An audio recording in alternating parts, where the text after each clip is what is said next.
Hello from Warsaw, Poland. It is January 14th, and it's our first night in Warsaw. But I'm going to kind of say a little farewell to Lithuania with my third vlog here because I really, really enjoyed that country, and just kind of being here in Warsaw a little bit. I already miss Vilnius. Not that I don't think Warsaw will be great. I haven't gotten much experience with it, but it's a lot bigger, and I liked Vilnius's quaint qualities. Anyway, so part of what I loved about Lithuania was getting to learn about their really complicated history and kind of the back and forth between the occupations between the Soviets and the Nazis, and kind of people having to kind of decide where they stand with that.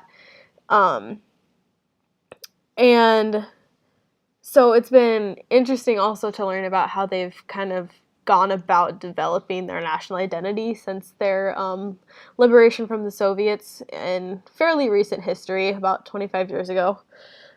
So because they have such a long history of occupation and oppression, when they did gain their independence, they wanted to kind of build their identity not around those negative, dark times in their history.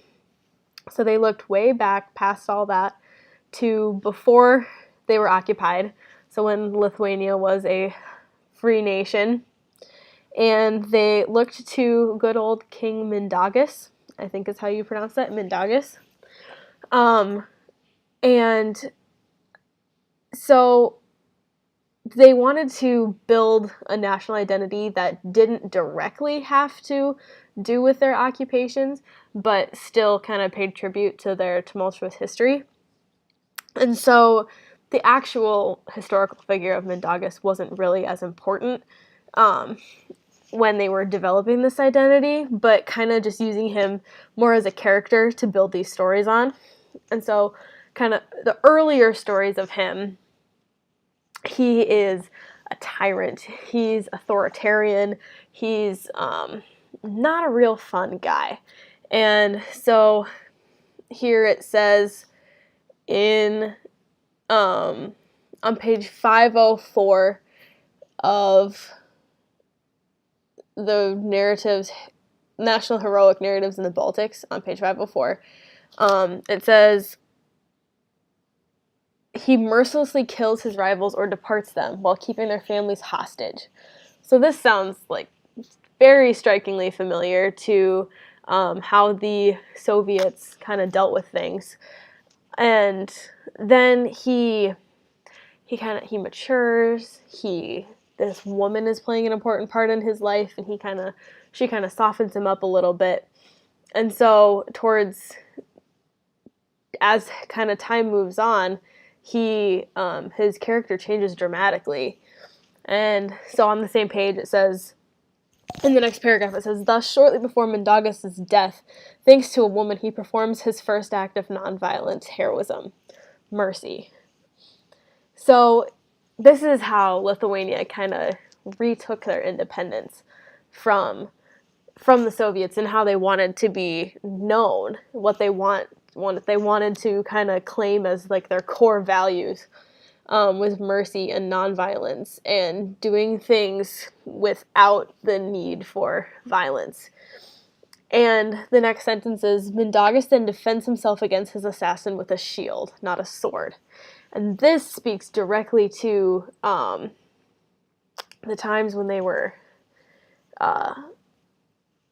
in the square in front of the parliament, and they built the barricades to kind of defend themselves from the tanks. Instead of opening fire on the Soviets, instead of using a sword or their guns, they built a shield. And they blockaded themselves in and set up this fortress of concrete and people, saying, we're not backing down. We're not going to let you take this from us. Like, we are independent. You have to acknowledge that. And so using that, they kind of set themselves apart as this loving, peaceful. We don't need violence to get what we deserve.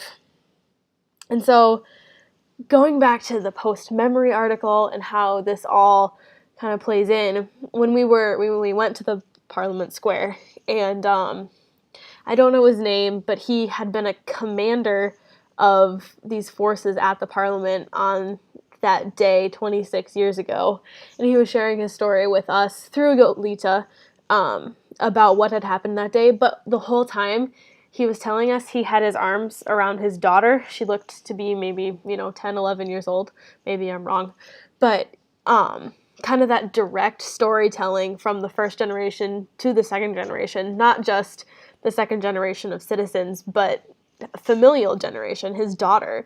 And he had his arms around her like a shield, kind of, protecting, but also educating to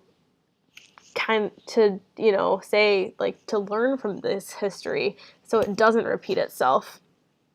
And so that that was a really, despite the cold, just seeing that kind of recreation of such a fresh history for these people was really meaningful.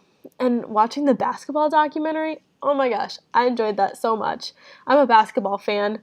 My family's a basketball fan. And just seeing that, national pride and like how that changed from the 88 Olympics to the 92 Olympics, and kind of doing whatever it took, but with peace, love, and rock and roll from the Grateful Dead to to get where they needed to go, to get what they needed to get done. So I just really enjoyed that little addition to it, and it helped with a lot of understanding the history of what was going on at that time.